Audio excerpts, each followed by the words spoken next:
Pulitzer Prize award-winning author Buzz Bissinger is known in St. Louis for his 2009 book, 3 Nights in August, about the baseball Cardinals and then manager Tony La Russa, where the skipper's legendary style of management is explored. And Buzz is best known around the world for being the creator of the work Friday Night Lights, first published in 1990. This storied look at the high school football culture in the town of Odessa, Texas, went on to explore the players, parents, coaches, city dwellers, and the game of football to a wide literary and television audience. When you see the title of his latest work, The Mosquito Bowl, and find out it deals with the real-life football game by Marines on Guadalcanal just before the bloody Battle of Okinawa among former college football players in World War II, you can be forgiven for thinking that this is a book that revolves around the sport of football. But you'd be wrong. Bissinger uses the players and their backgrounds as a lens to tell the story of the lead up to and prosecution of part of the Pacific War until just before the direct assault on the home islands of Japan that took place by the Allies in 1944 and 1945. He does not shy away from the blood, the gore, the politics, sacrifice, and all that comes with war in general, and he doesn't shy away from the racism and sexism that the U.S. practiced to its detriment either. Now, a one-on-one discussion with author Buzz Bissinger about his New York Times best-selling book, The Mosquito Bowl, A Game of Life and Death in World War II, brought to you by ATC Media and Left Bank Books, is next.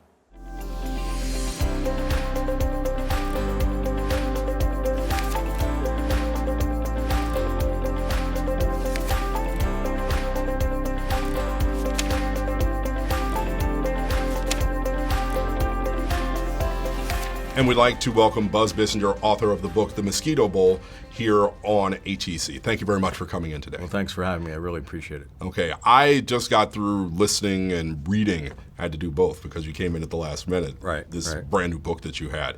And this, because of your background with so much sports in your writing, in your history, I was expecting a lot more sports. But I think the sports kind of take, I wouldn't say backseat. They're central to it, but you really talk about the Pacific version or the Pacific end of World War II. What made you want to tackle this whole subject? I appreciate what you're saying because it's not a sports book. Yeah. And like Friday Night Lights, the book I wrote, I use sports. I'm interested in the sociological impact of sports, in this case football, the influence that football had, particularly on the Navy in World War II. The Navy felt that football was the single best source of combat training. And because of that, they saved college football. They had officer training programs in which you went to college, you were there for at least a semester, and you were eligible for extracurriculars. So a lot of the men that I wrote about went into that program, played football, and then became Marine officers. What made you write about that, though? Why'd you pick this subject? I think I was on deadline for something and instead was screwing around on the internet because that's what writers do. They avoid work at all possible reason. Anyway, I got on the web. I was looking up sports in World War II, and I saw this thing called the Mosquito Bowl. And you sort of do it. What's the Mosquito Bowl? And then you read it. It was played on the island of Guadalcanal. And then you read it wasn't just a pickup game. The Marines built goalposts. They built a regulation field.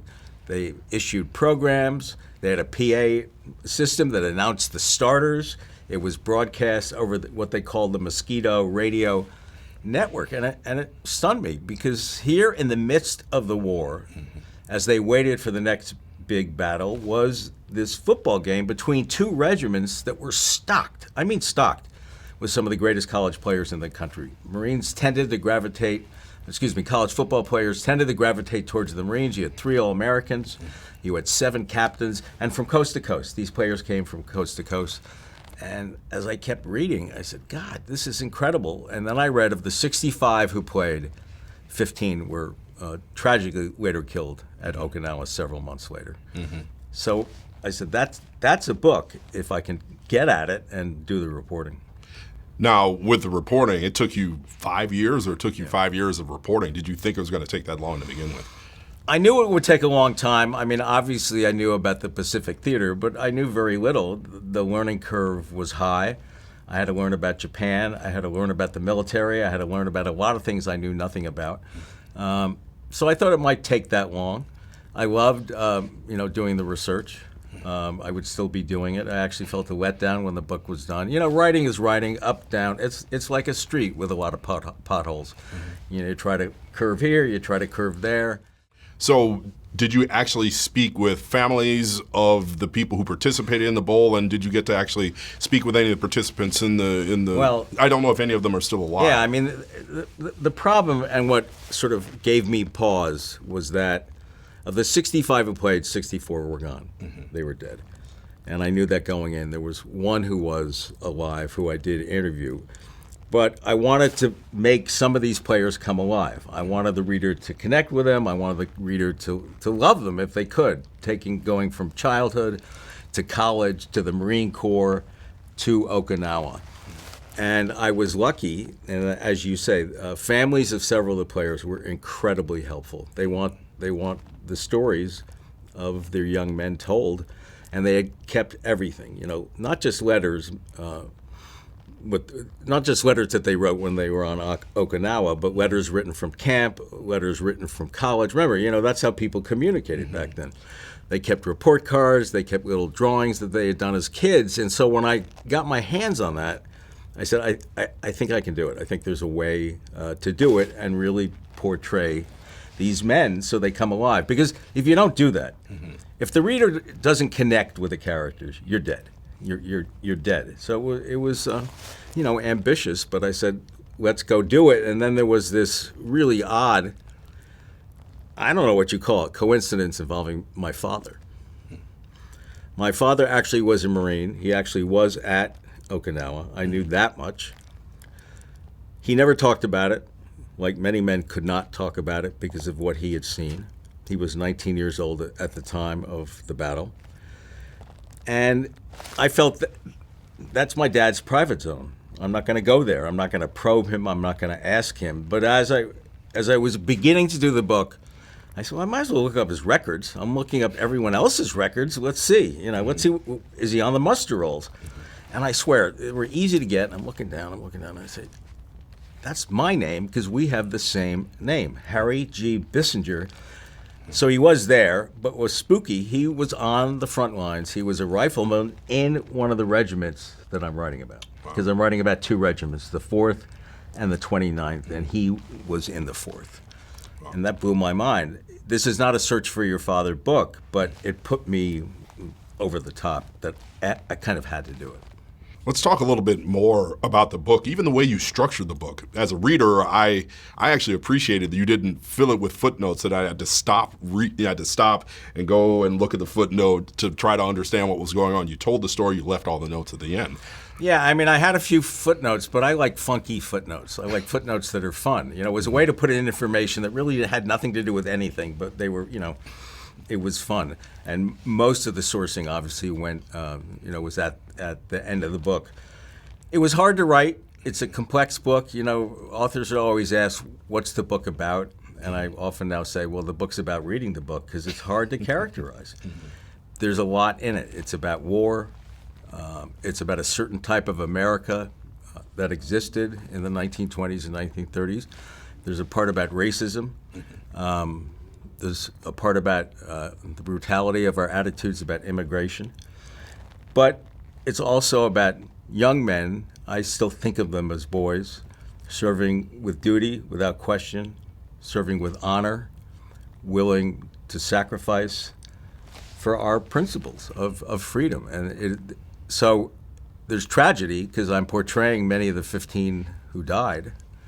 But there's uplift because I think at the end you appreciate and you understand the horror of what they went through. There's a lot of combat in it.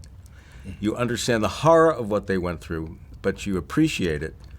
And you see that in their own way they really were heroes, although they would never. I interviewed veterans from the regiments who were still alive. And if you called them a hero, they would get mad. They would say, I'm not a hero. Do not say that about me. I am not a hero. I did what I had to do. Mm-hmm. Even in the structure of the book, when you started off, it's basically split up into 3 parts. That first part, you kind of give profiles on individual players, and you go a little bit into their history, because some of them were military schools, some of them were just farm kids, some of them weren't. How did you decide to actually go through it in that way? I think it was an interesting way, because of your background, I was expecting more of a sports book, and it absolutely wasn't. You got to deal with the devil you have, in a way. It was John McLowry, who had gone to Brown and had played for the New York Giants. There was Dave Schreiner, who was a farm boy from Wisconsin. There was his best friend, Bob Bauman, who was from Harvey, Illinois, which was a gritty, tough working town. And then there was Tony Butkovich. I say that because it's the best football name ever. Of course, like Butkus, Butkovich. Yeah.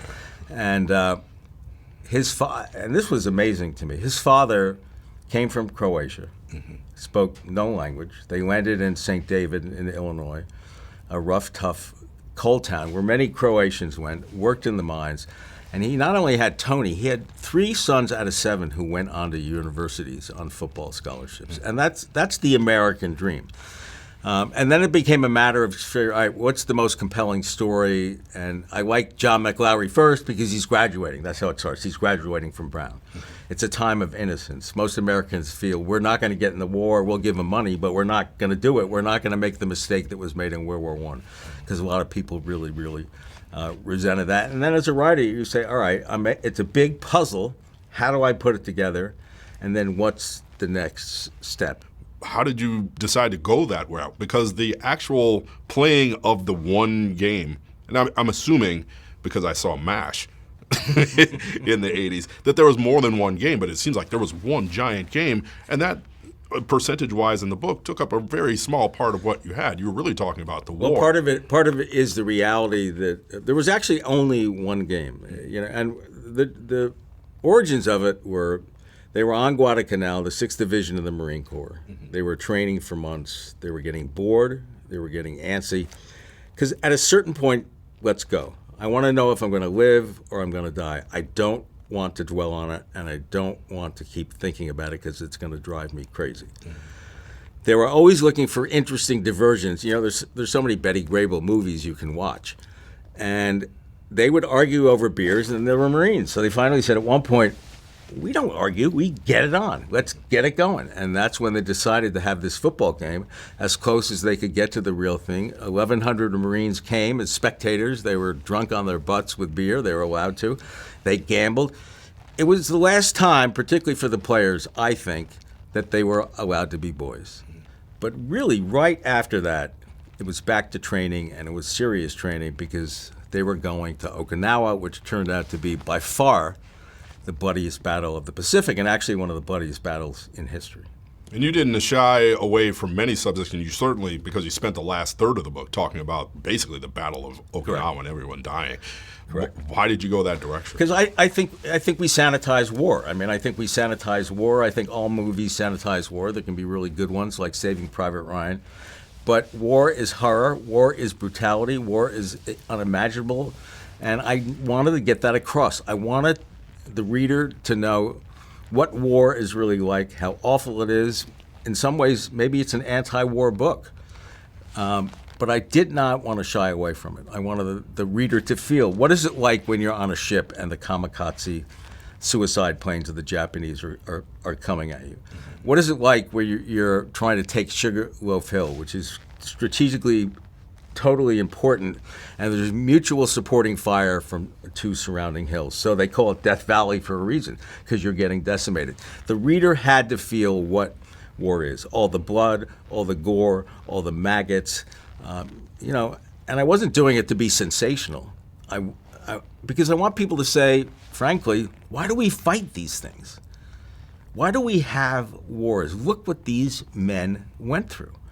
And is there any way to stop it? And I don't know. But if people want to call it an anti-war book, that's okay, because I think in subtle ways, that's what it is. You are going to feel what it's like to be a Marine on the front lines, going against an enemy that not only was savage and brutal, but strategically was far superior to us.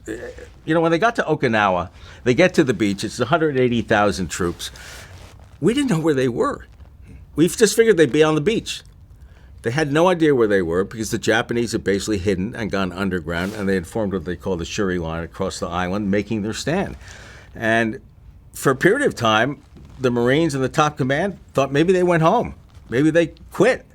But I can tell you for sure they didn't quit. The Japanese lost 60 to 100,000 of their men.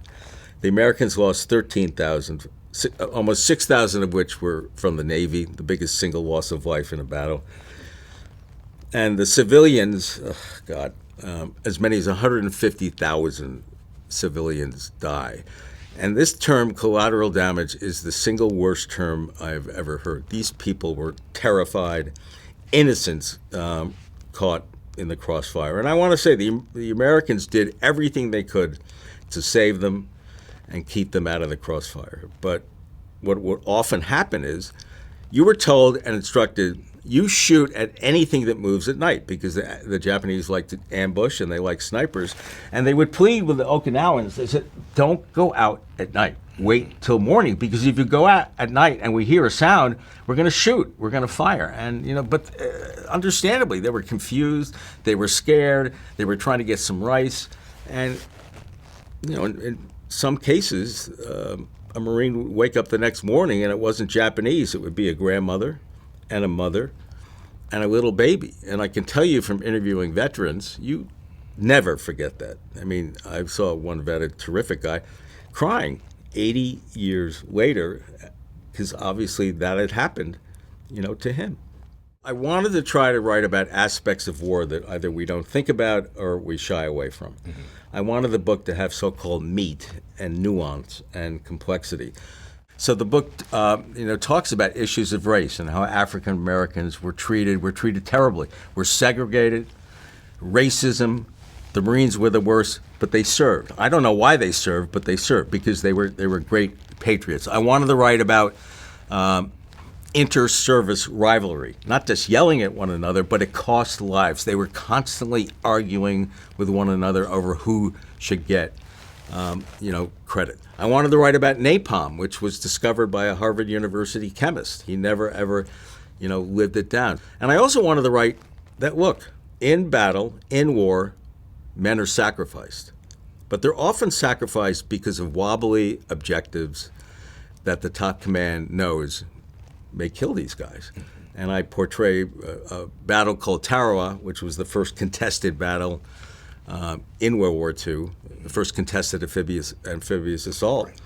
And the Marines could not get over the coral.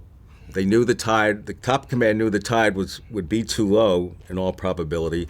And so they had to jump off these boats. They're half a mile away. Water is up to their neck. They're holding their rifles over their heads, and the Japanese machine guns are just blowing them away. I believe it never, ever, ever should have happened. You delay it. You at least give these guys the benefit of the tide. But, we have to do it now. We can't delay it. Well, many battles were delayed. It was tragic. Do you think you went after this book because of your father on some level? No, it put me over the top in deciding to do it. What it did do, and I always pause because I get a little choked up. My dad died 20 years ago, and right after 9/11. What it did do was show me what he went through. Mm-hmm. What it did do was show me why he could not talk about it. He seemed to take no pride in being a Marine. I'm not sure why, because in doing the research, I desperately just wanted to go up to him and tell him how proud I was, to hug him, because he made a great sacrifice for this country. He was a 19-year-old kid. But this book is, my way of doing it, but in a sense it's 20 years too late. So in the back of my mind was my dad, because my dad looked like these guys. I mean, we have pictures. I remember looking at a picture right before the Mosquito Bowl. One guy's in shorts, one guy's in dungarees, and I looked at their face and said, that's my dad. One guy was stocky, Tony Bukovich. He had these huge thighs. That was my dad, because it was my dad. The complications between all of the war, again, this is not a sports book, right, but the Navy saw that, at least the way that you portrayed it in the book, the Navy said, sports, this is a way to get through it. Right. Was that what drew you in, or was it the war thing? No, I actually found that fascinating. I mean, I was doing it as I was doing research. It wasn't that I was shocked. I found it fascinating. The Navy believed in football. They truly believed that football was the single best source of combat training. Mm-hmm. to an extent that they really did save college football. They had football teams on naval bases that played an intercollegiate schedule, and then they had these officer training programs, as I said, where you could go, would be on a college campus, and you could have extracurricular activities, including football. They really, really believed in it. Whereas the Army thought it was malarkey. Army had officer training programs, but you weren't allowed to participate in extracurricular activities and thought it was silly. What do you think? You've written about sports for your entire life. You wrote Friday Night Lights. What do you think it was, or has that changed over time? I'm skeptical of comparisons to war, and there are a lot of comparisons to football and war. But I can see the correlation, because their feeling was, what does football teach you, particularly football back then? Discipline, violence. The game was very violent because they didn't have enough pads, and they were wearing leather helmets. It teaches you living through pain, because you were expected back then to play through pain. That was expected of you, horrendous pain. And it teaches you teamwork. It teaches you, as I say, discipline. And it teaches you never, ever to quit. And I can see that. I can see that those are characteristics that you do want in officers.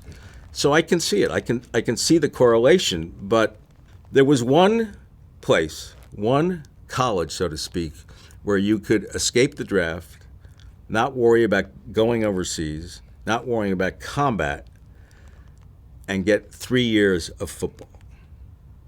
And that place was West Point. Mm-hmm. Now, that seems completely counterintuitive to me. I would have thought West Point either dropped football or said, we have to turn out officers as quickly as possible, 3 months, 4 months, at most 6 months.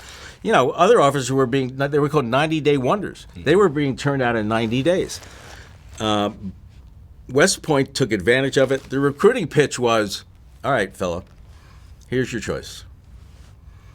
Combat, overseas, maybe get killed, play football for Army for 3 years. Well, what would you do?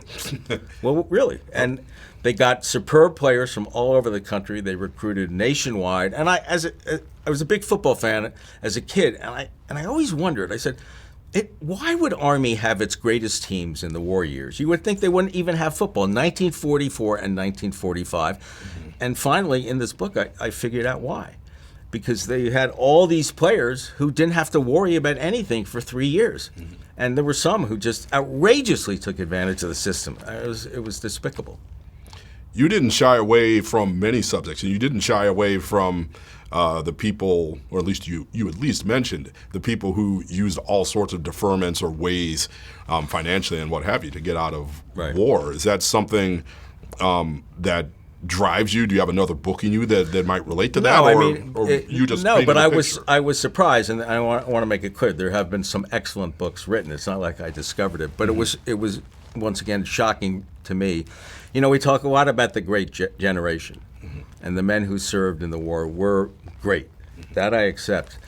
But I found out that roughly to get an Army, total Army, Marine, Navy, whatever, Air Force, of 12 million, they had to draft 20 million. Mm-hmm. Well, that means that 8 million didn't serve, either because of physical reasons, intellectual reasons, or because of politics. Is that something that you found during research, or did you know that going in? No, I had no idea. Mm-hmm. I assumed that, I think like a lot of people, I sort of assumed that after Pearl Harbor, every man in the country signed up for the war. That's what I assumed. And I think that's the lore. That's the fable we've been told, because it's a powerful fable. A lot of men did, but a lot of men, didn't. And I knew nothing. I knew very little about the draft. I didn't know anything about exemptions. I understand there'd be conscientious objectors and things like that, but I had no idea of the politics that was in play. I had no idea at all. Did writing this book change the way you thought about selective service, and did it change your view on sports as well?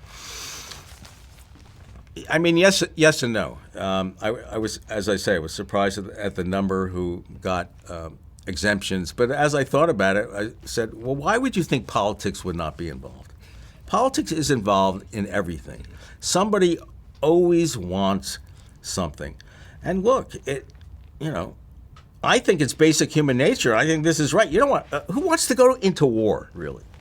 Now, millions did. Mm-hmm. Millions did. But, if you can get out, you're going to get out. And I understand that impulse. I mean, Vietnam War, I was in college.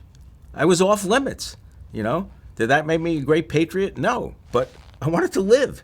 And so I could see why these guys did it. It didn't change my view of sports. And if anything, it made my view of sports more positive. How so? Well, because I've seen the correlation between the characteristics of football and legitimate characteristics of being officers. And, these men loved that game. They loved that game. There was a certain joy in football back then. It's all about money now. I mean, you know that. It's about TV contracts and getting to the pros and this and that. These guys had no interest in the pros. None. The pros was second fiddle to college. Coaches then said, don't go into the pros. They're a bunch of thugs. Get an education, get a life, and get a career. And they flunked people out. At Wisconsin, if you didn't make the grade, it's not like today, you flunked out. And I thought that was pretty damn cool.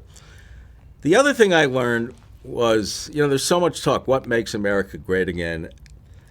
What made America great was World War II, as horrible as it was. We rallied around a common foe, but we had a common purpose. Everybody served. Everybody served. Women ran manufacturing. As I already said, African Americans, despite horrendous racism, signed up by the millions. And men of every socioeconomic stripe were in combat. There is no red state or blue state in a foxhole. You would have a PhD from Yale, and you're next to some guy from Brooklyn with a sixth grade education. You don't care at that point. You've got to know each other. The best way to bridge differences is to allow people to know each other, to gain respect. At that point, they love each other. They care about each other, and the only thing they care about then is watch my back. It was beautiful to see, as I wrote about it. It was beautiful to see what this country can be if we put us. Everyone should have beliefs, everyone. But what this country can be if we put aside differences and we rally to a common purpose, because that was done in World War II. So we can do it again, but we are so fractured now. And it's not just fractured, we are so nasty, whether it's the left or whether it's right. We are nasty, we are mean, we are vindictive. And I think all of that is not necessary. We don't listen anymore. We don't listen to anything anymore. There were many men who loved Roosevelt. There were many men who hated Roosevelt. But, that didn't mean you can't talk to them. That didn't mean, well, they're a bunch of idiots. They don't know anything. Fine. You don't like Roosevelt? I like Roosevelt.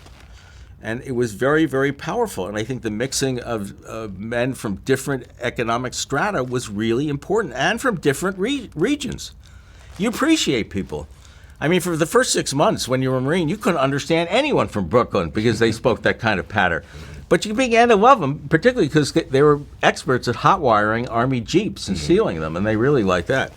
The Southerners were tough. They were hard-ass, but you got to know them, and you got to learn about them, and you stopped prejudging. And as I say, we did it once, and I hope and pray we can do it again. Buzz Bissinger, the author of The Mosquito Bowl, thank you very much for coming in today, and you're getting ready to speak to a crowd at Left Bank Books. I appreciate you coming in. Well, thank you. It was great. Thank you very much. Thank you very much.